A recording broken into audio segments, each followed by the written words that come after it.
Om Shanti. Good morning. साकार मुरली 17 जनवरी 2022।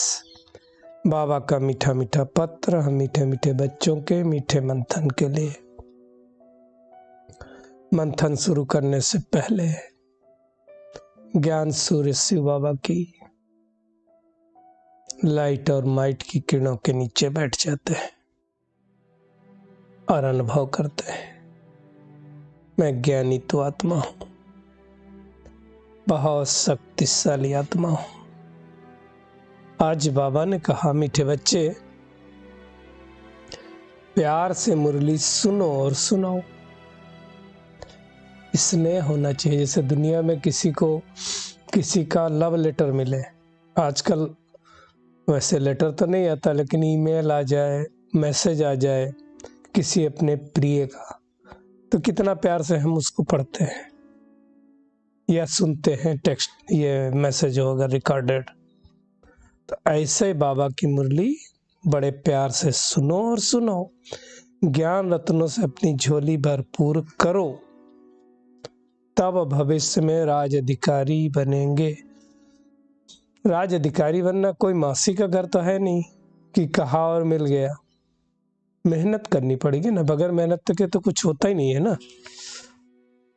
आज का प्रश्न है, शिव बाबा को भोलानाथ क्यों कहा गया है? नाम ही है भोलानाथ, क्योंकि शिव बाबा सब बच्चों की बिगड़ी को 1 सेकंड में बना देते हैं। दुनिया में तो दिखाते ना, भगवान जादूगर है, उसने हाथ फेरा और सब ठीक हो गया। उस तरह के जादू की बात नहीं है, लेकिन भगवान आके ज्ञान देता है। और अगर निश्चय हुआ कि भगवान हमें पढ़ाता है, तो फिर बिगड़ी बनना चालू हो जाती है।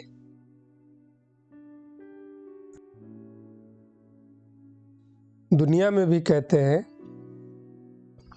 कि राजा जनक को सेकंड में जीवन मुक्ति मिली। अब एक जनक की थोड़ी बात है, सबको बाप से सेकंड में जीवन मुक्ति मिलती है। निश्चय हुआ तो जीवन मुक्ति मिल जाती है। भारत की बिगड़ी कोई बना देते हैं। भारत बिगड़ चुका ना, खराब हो चुका ना, तो उसको भगवान ठीक कर देता है। दुखी बच्चों के लिए को सदा के लिए सुखी बना देते हैं। दुखी नहीं होगा 2500 साल कोई। इसलिए उन्हें सब भोलानाथ कहकर याद करते हैं, है ना। शंकर को भोलानाथ नहीं कहेंगे।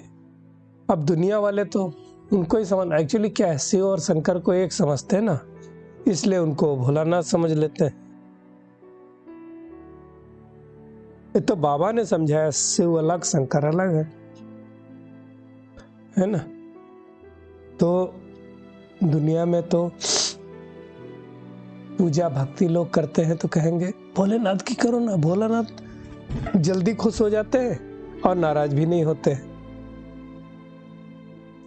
तो भोलानाथ है सबकी बिगड़ी को बनाने वाला है। आज का गीत है, भोलेनाथ से निराला, गौरीनाथ से निराला कोई और नहीं।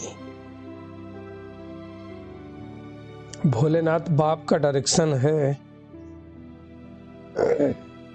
बच्चों के प्रति।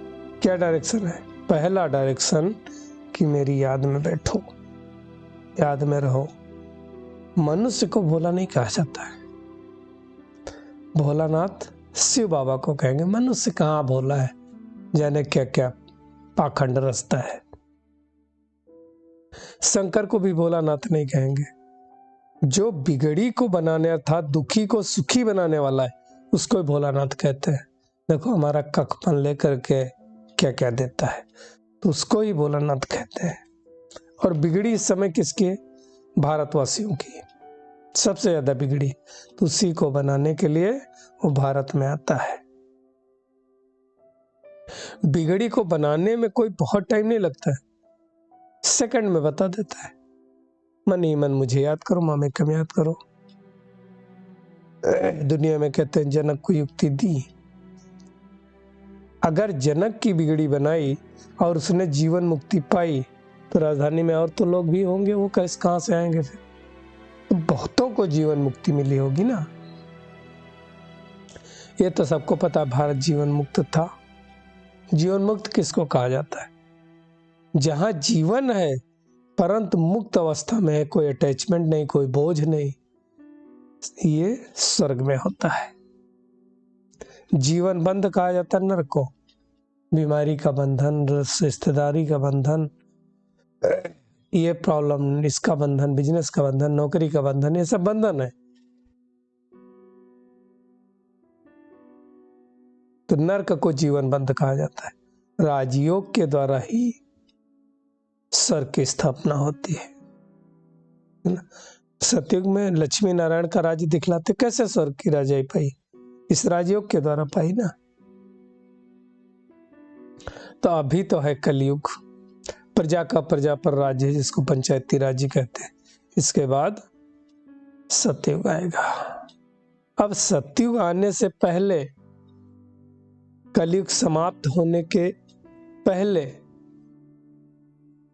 भगवान आकर के सबकी बिगड़ी बनाता है,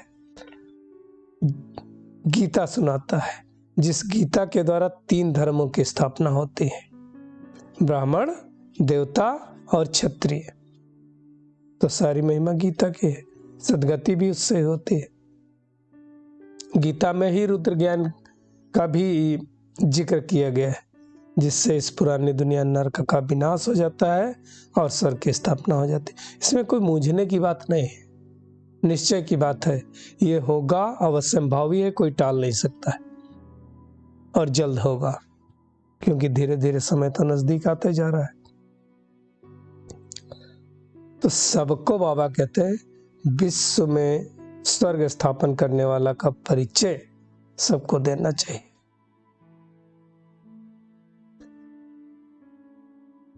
अभी कलयुग है, कौड़ी जैसा हो गया है भारत, फिर से हीरे जैसा भगवान बना रहा है। अब बनना है कि नहीं बनना है हमारी अपनी चॉइस है, भगवान तो आ गया बनाने के लिए, है ना। बाबा कहते हैं भारत में देवी देवताओं का राज्य था,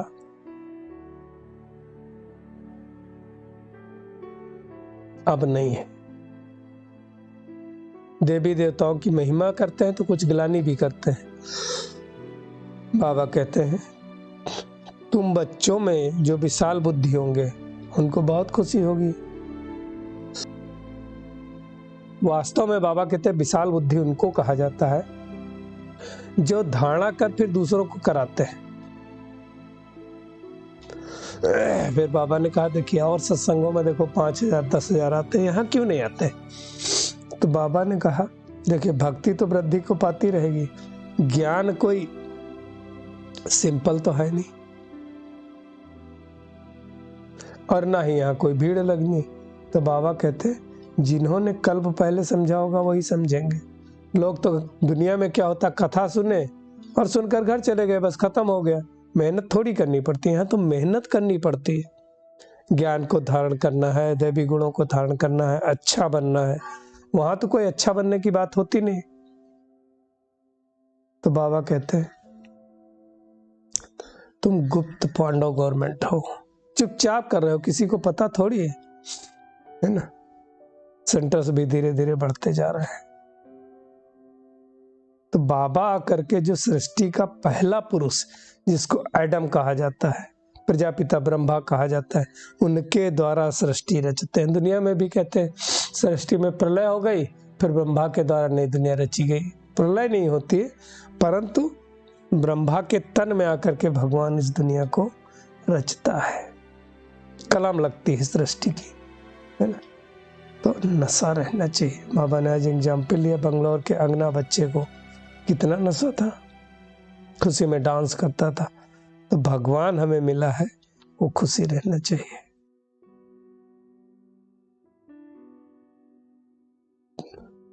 अभी भारत कितना कंगाल हो गया है ना। बाबा कहते बहुत मनुष्य भूख मरते हैं, दुखी होते हैं, भगवान को याद करते हैं, कहते हैं भगवान दुखों से छुड़ाओ। अब बाबा कहते तुम बच्चों को पता है सुख की दृष्टि कब थी, दुख की कब थी। अब हम अविनाशी ज्ञान रत्नों से अपनी झोली भर रहे हैं।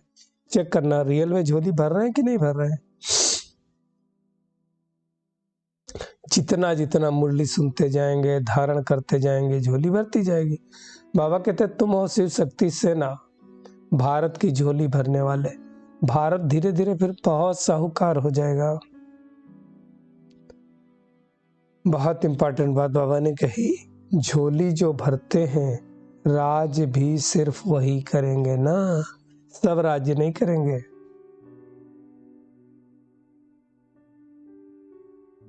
भारत फिर से सोने की चिड़िया हो जाएगा।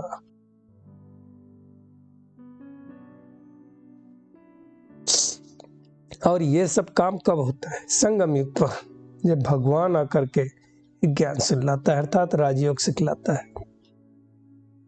त्रिमूर्ति में तो सब कुछ क्लियर है, तुम समझा सकते हो। ब्रह्मा द्वारा स्थापना, शंकर द्वारा विनाश, विष्णु द्वारा पालना कैसे होती है ना। ये सब बातें कौन समझेगा? बाबा ने स्पष्ट रूप से कह दिया, जो तुम्हारे घराने के होंगे वही समझेंगे, सब नहीं, सब थोड़ी समझेंगे है ना। दुनिया में कहते हैं कि पांडवों को श्रीमत देने वाला परमात्मा था, फिर 5 पांडव बने, वो भी जाकर के पहाड़ों पर गल गए, तो इसका कोई मतलब हुआ? सेना कहाँ गई पांडव की? बाबा ने कहा जो शुरू शुरू में साक्षात्कार हुआ था वो फिर बाद में होगा। कभी लक्ष्मी का, कभी नारायण का जो साक्षात्कार होता था ना, कभी सतयुग का, फिर से होगा। पिछाड़ी के टाइम जब हाहाकार होगा ना, तो फिर साक्षात्कार होगा। बाबा कहते तुम इकट्ठे मधुबन में आकर के रहेंगे, इसलिए जास्ती मकान बनाते रहते हैं। लेकिन कौन मधुबन जाएगा? सब नहीं जाएंगे। मासी का घर थोड़ी है सब वहां जाकर के पहुंच जाए। जो सपूत बच्चे होंगे, बाबा के मददगार होंगे, उन्हीं पहुंचेंगे, उनको ही टचिंग होगी, वही लास्ट ट्रेन जाएगी, उसके बाद कोई ट्रेन नहीं जाएगी। तो चेक करें, मैं सपूत बच्चा हूं, मददगार हूं, इसमें गलने की कोई बात थोड़ी है। बाबा कहते पहले सबको निश्चय लिखवा लेना चाहिए कि भगवान पढ़ाता है, वो निश्चय है। वो निश्चय नहीं तो फिर आगे बढ़ करके क्या फायदा। मुख्य बात है ये पढ़ाई किसकी है, ये समझने की बात है। कोई इंसान की पढ़ाई तो है नहीं, लेकिन साथ साथ बाबा ने कहा कोई से जास्ती माथा भी नहीं मानना। बोलो हम भगवान शिव बाबा को ही मानते हैं, वो ज्ञान का सागर सच्चिदानंद है। वो साधारण तन का आधार लेकर के पढ़ाता है, मानो न मानो तुम्हारी बात। तो आज सारा दिन क्या करना है? एक तो बहुत प्यार से मुरली सुननी और सुनानी है, बाप समान बनने की मेहनत करनी है ना। भगवान हमारी बिगड़ी बना रहा है, माया से रक्षा कर रहा है, इसी खुशी में रहना है। किसी भी बात में मूझना नहीं है। सपूत सच्चा बच्चा बन करके पूरा पूरा मददगार बनना है। आज का बाबा का वरदान है। ब्रह्मा बाप के संस्कारों को स्वयं में धारण करने वाले स्वपरिवर्तक सो विश्व परिवर्तक हो। बाबा कहते हैं जैसे ब्रह्मा बाप ने जो अपने संस्कार बनाए, वो सभी बच्चों को अंत समय में याद दिलाए।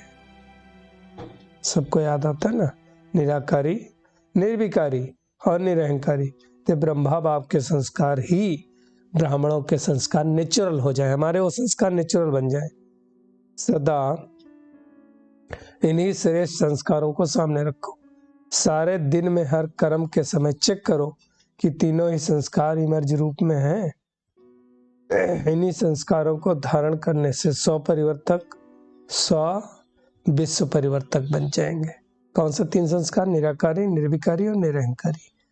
स्लोगन है, अव्यक्त स्थिति बनानी है तो चित्र को न देख, अर्थात देह को न देख, चैतन्य और चरित्र को देखो। चलिए परमात्मा किरणों के नीचे बैठ जाते हैं और अनुभव करें, मैं बहुत पावरफुल आत्मा हूं। ब्रह्मा बाप के हर कदम पर कदम रखकर चलने वाली आत्मा हूं। जैसे बाबा का बच्चों से प्यार है,